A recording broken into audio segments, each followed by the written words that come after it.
ഏകദേശം 3 കോടി കുട്ടികൾക്ക് ഗവൺമെൻറ് സൗജന്യമായിട്ട് വാക്സിൻ നൽകുകയാണ്.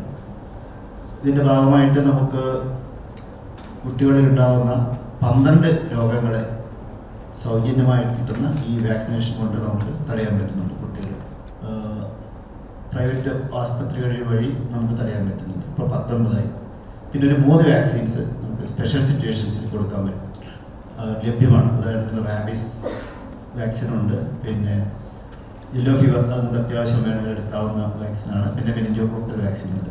ഇങ്ങനെ 22 രോഗങ്ങളെ തടയാനുള്ള കുത്തിവെപ്പുകൾ ഇന്ന് ഇന്ത്യയിലുണ്ട്. ഒരു നല്ല ശതമാനം ആളുകൾ അത് ഉപയോഗിക്കുന്നുണ്ട്. ഉദാഹരണത്തിന് കുട്ടികൾ ഏകദേശം 90% കുട്ടികൾ ആ പോപ്പുലേഷൻ്റെ 90% ഈ പറഞ്ഞ സൗജന്യമായിട്ട് ഗവൺമെൻറ്റിൽ നിന്ന് കിട്ടുന്ന യൂണിവേഴ്സൽ ഇമ്മ്യൂണൈസേഷൻ പ്രോഗ്രാം വഴി വാക്സിനേഷൻ ചെയ്യുന്നുണ്ട്. അത് കഴിഞ്ഞാൽ പിന്നെ നമുക്ക് വാക്സിനേഷൻ, മുതിർന്നവരുടെ വാക്സിനേഷൻ അത്ര ശ്രദ്ധ ചെലുത്തപ്പെടാത്ത ഒരു മേഖലയാണ്. കാരണം ഒന്നാമത് ഈയിടെയാണ് നമ്മുടെ ലൈഫ് സ്പാൻ കൂടി വന്നിരിക്കുന്നത്. അപ്പോൾ ലൈഫ് സ്പാൻ കൂടുതൽ വരുമ്പോഴാണ് അഡൾട്ട്സ്, സീനിയർ സിറ്റിസനൊക്കെ കൂടുതൽ രോഗം ബാധിക്കാൻ സാധ്യതയുള്ളത്. കുട്ടികളിലും മുതിർന്നവരിലുമാണ് പ്രതിരോധശേഷി കുറയുന്നത്. കാരണം ഈ ഇൻഫെക്ഷൻസ് ഒക്കെ കൂടുതൽ വരുന്നത് പ്രതിരോധശേഷി കുറയുമ്പോഴാണ്. കുട്ടികളിൽ പ്രതിരോധശേഷി ഡെവലപ്പ് ചെയ്യുന്നതിന് മുമ്പേ വരുന്ന രോഗങ്ങളെ തടയാനുള്ള വാക്സിനേഷൻ ഇപ്പോൾ അവൈലബിൾ ആണ്. അതുപോലെ തന്നെ മുതിർന്നവരിൽ കാണുന്ന രോഗങ്ങളെ തടയാനുള്ള വാക്സിനുകളും ഇപ്പോഴുണ്ട്. അത് അവൈലബിൾ ആണ് എന്നുള്ള ഒരു അവയർനെസ് ചെലുത്താൻ വേണ്ടിയിട്ടാണ് നമ്മൾ ഇന്നിവിടെ കൂടിയിരിക്കുന്നത്. അതിൻ്റെ ഒരു മാതൃകയായിട്ട് ഡോക്ടർമാരും അവരുടെ കുടുംബാംഗങ്ങൾക്കും വിവിധ രോഗങ്ങൾക്ക് ഒരു വാക്സിനേഷൻ ക്യാമ്പയിൻ ഇവിടെ സംഘടിപ്പിക്കുകയുണ്ടായി. ശരിക്കും പറഞ്ഞാൽ നിങ്ങൾ ഇവിടെ കൂടിയിരിക്കുന്ന ഓരോ ആൾക്കും ചുരുങ്ങി 1-2 വാക്സിനെങ്കിലും അത്യാവശ്യമായിട്ട് എടുക്കേണ്ടതാണ്. ഡോക്ടർ രാജീവ് പറഞ്ഞ പോലെ ഹെപ്പറ്റൈറ്റിസ് എ, കാരണം നിങ്ങളെല്ലാവരും പല സ്ഥലത്തായിട്ട് ട്രാവൽ ചെയ്യുന്ന ആൾക്കാരും പല രീതിയിലുള്ള വെള്ളം കുടിക്കുന്നവരാണ്. അപ്പോൾ ഹെപ്പറ്റൈറ്റിസ് എ എന്ന് പറഞ്ഞാൽ ഈയിടെയായിട്ട് കാണുന്ന ഹെപ്പറ്റൈറ്റിസ് എ കൊണ്ടുണ്ടാവുന്ന പ്രയാസങ്ങളും മരണം പോലും റിപ്പോർട്ട് ചെയ്യപ്പെടുന്നുണ്ട്. അപ്പോൾ അങ്ങനെ എല്ലാ ഏജ് ഗ്രൂപ്പിലുള്ള ആൾക്കാരായാലും, ചെറുപ്പക്കാരായാലും ചെറിയ കുട്ടികളായാലും മുതിർന്നവരായാലും അവർക്കൊക്കെ ഓരോ വാക്സിനേഷൻ എടുക്കാവുന്നതാണ്. അതിൽ കൂടെ അത് മാത്രമല്ല, ഇപ്പോൾ ഈയിടെയായിട്ട് വളരെ പ്രചാരത്തിൽ വന്നിരിക്കുന്നത് പെൺകുട്ടികൾക്കും ആൺകുട്ടികൾക്കും 9 വയസ്സ് കഴിഞ്ഞാൽ എടുക്കാവുന്ന HPV വാക്സിൻ എന്നൊരു വാക്സിനുണ്ട്. അത് 26 വയസ്സിലുള്ള യുവതികൾക്കും യുവാക്കൾക്കും എടുക്കാവുന്നതാണ്. അത് വളരെയധികം കഴിവുള്ള, അല്ലെങ്കിൽ അതിൻ്റെ ഒരു ഫലസിദ്ധി വളരെ തെളിയിക്കപ്പെട്ട ഒരു വാക്സിനാണ്. യൂട്രൈൻ ക്യാൻസർ, സെർവൈക്കൽ ക്യാൻസർ തടയാൻ ഏറ്റവും നല്ലൊരു ഉപാധിയാണ്. നിങ്ങൾക്കെല്ലാം അറിയാമായിരിക്കും. അതായത് ഇന്ന് സ്ത്രീകളിൽ ഉണ്ടാകുന്ന 1ാമത്തെ ക്യാൻസർ ബ്രസ്റ്റ് ക്യാൻസറാണ്, 2ാമത്തെ ക്യാൻസർ സെർവൈക്കൽ ക്യാൻസറാണ്. അപ്പോൾ ഈ കറക്റ്റ് സമയത്ത് HPV വാക്സിൻ എടുക്കുകയാണെങ്കിൽ, ഹ്യൂമൻ പാപ്പിലോമ വൈറസ് വാക്സിനാണ് HPV വാക്സിൻ.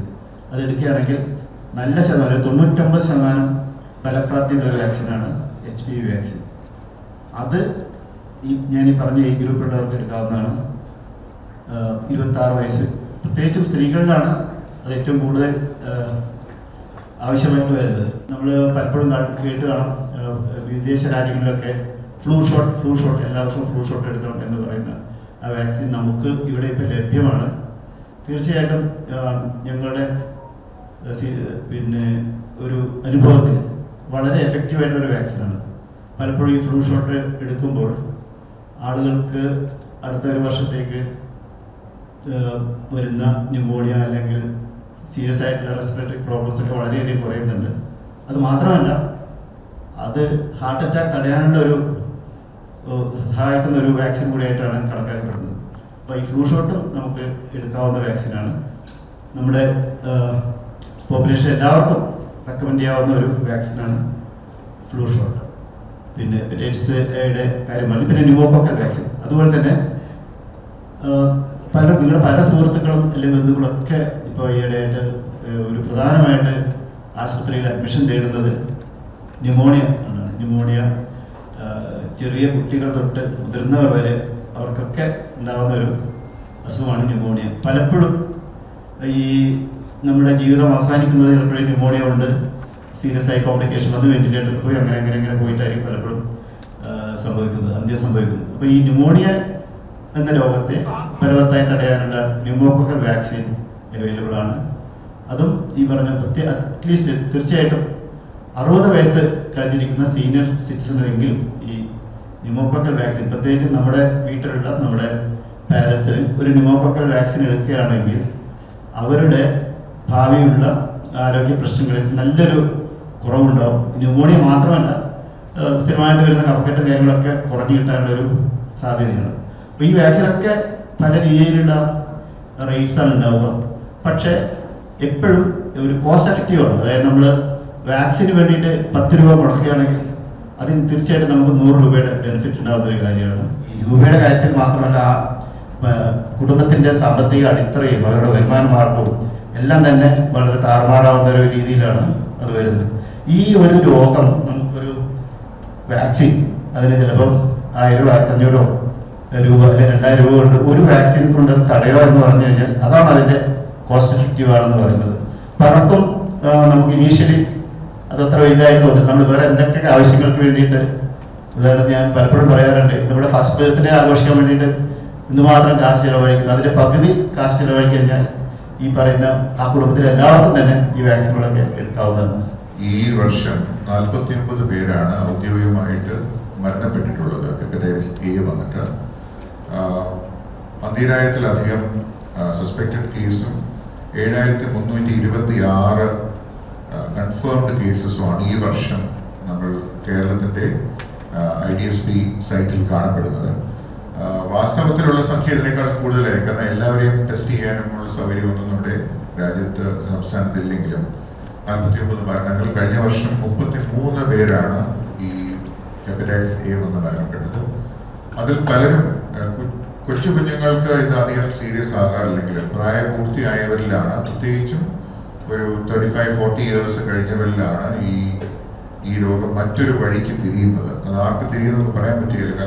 കാരണം പലർക്കും നമ്മളറിയാതെ തന്നെയുള്ള ചെറിയ ചെറിയ കരൾസംബന്ധമായിട്ടുള്ള പ്രശ്നങ്ങൾ നമുക്ക് എല്ലാവർക്കും തന്നെ ഉണ്ടാകും. അങ്ങനെയുള്ളവരിലാണ് ഇത് വരുമ്പോൾ ചിലർക്ക് വളരെ സീരിയസ് ആയിട്ട് മാറുകയും, അതാണ് ഡോക്ടർ ജേക്കബ് പറഞ്ഞത്, ഹോസ്പിറ്റലിലെ ലിവർ ട്രാൻസ്പ്ലാന്റേഷനും മറ്റും കാത്ത് കിടക്കുന്നത്. 49 മരണങ്ങൾ എന്ന് പറഞ്ഞാൽ വളരെ വലിയൊരു സംഖ്യയാണ്. ഒരു വശത്തുള്ളത് ഒരു ഓർഗനൈസേഷൻ എടുക്കുകയാണെങ്കിൽ absence of staff members from work അതൊരു വലിയൊരു ഫാക്ടറാണ്. അപ്പം നമുക്കൊരു പനി വന്നു കഴിഞ്ഞാൽ, ഇൻഫ്ലുവൻസ വന്നു കഴിഞ്ഞാൽ ഒരാഴ്ചയെങ്കിലും എടുക്കും അത് ഫുള്ളായിട്ട് റിക്കവർ ചെയ്യണമെങ്കിൽ. ആ ഒരാഴ്ച നമ്മൾ ജോലിയിൽ നിന്ന് മാറി നിൽക്കുന്നത്. ഇപ്പം ഓർഗനൈസേഷൻസ് മാത്രമല്ല, ഹെൽത്ത് കെയർ ഇൻസ്റ്റിറ്റ്യൂഷൻസ്, ഹോസ്പിറ്റൽസ് വരെ നമ്മുടെ സ്റ്റാഫ് മെമ്പേഴ്സ്, നഴ്സിംഗ് സ്റ്റാഫും ഡോക്ടേഴ്സും ഒരു 5 to 8% ആബ്സെന്റ് ആണ് ഇപ്പം വർക്കിൽ കഴിഞ്ഞ കുറച്ച് മാസങ്ങളായിട്ട്. അതാണ് ഇപ്പോഴത്തെ ഒരു ഓൺഗോയിങ് പ്രോസസ്. അത് ഭയങ്കരമായിട്ട് വർക്ക് അഫക്ട് ചെയ്യുന്നുണ്ട്. അങ്ങനെയുള്ള കോവിഡ്, ഇതൊക്കെ ഹൃദ്രോഗത്തിനുള്ള റിസ്ക് ഫാക്ടേഴ്സ് ആണ്. അതിലൊരു റിസ്ക് ഫാക്ടർ ഇൻഫ്ലുവൻസ ആണ്, ഫ്ലൂ ആണ്. അപ്പൊ ഈ ഫ്ലൂ വാക്സിൻ എടുത്തവരുടെ കണക്ക് വെച്ച് നോക്കുമ്പോൾ അവരിൽ പിൽക്കാലത്ത് ഹൃദ്രോഗം ഉണ്ടാകുന്നത് കുറവായിട്ട് കാണപ്പെടുന്നുണ്ട്. ഇതൊക്കെ സ്ഥിരീകരിക്കപ്പെട്ടിട്ടില്ല, എന്നാൽ അധികം ആൾക്കാർ അറിയാത്ത കണക്കുകളാണ് ഇതൊക്കെ. പ്രമേഹമുള്ളവരും തീർച്ചയായിട്ടും, പ്രത്യേകിച്ചും അവരുടെ ഇമ്മ്യൂൺ സിസ്റ്റത്തിന്റെ പ്രവർത്തനം മറ്റുള്ളവരെ അപേക്ഷിച്ച് കുറവായിരിക്കും. അതുകൊണ്ട് തന്നെ ഈ വാക്സിൻ കൊടുത്തു കഴിഞ്ഞാൽ അവർക്ക് ഈ അണുബാധയ്ക്കെതിരെ നേരത്തെ തന്നെ സജ്ജമായിരിക്കാൻ ഒരു അവസരമാണ് നമ്മൾ ഒരുക്കുന്നത്. ഷിംഗിൾസ് വാക്സിൻ, ഈ ഹെർപ്പിസോസ്റ്റർ ചിക്കൻ ബോക്സ് വന്നു കഴിഞ്ഞിട്ട് കൊടുക്കുന്ന വാക്സിന് ഒരു ഡോസിന് തന്നെ ഒരു 10,000 to 12,000 rupees വരും. HPV വാക്സിന് 2,500 ആണ്. ഹ്യൂമൻ പാപ്പിലോമ വൈറസ് എന്ന് പറഞ്ഞാൽ 9 to 26 years ഏജ് ഗ്രൂപ്പിൽ കൊടുക്കുന്ന വാക്സിൻ. HPV-യെ പറ്റി, ഹ്യൂമൻ പാപ്പിലോമ വൈറസ് എന്നാണ് ഈ വൈറസിന്റെ പേര്.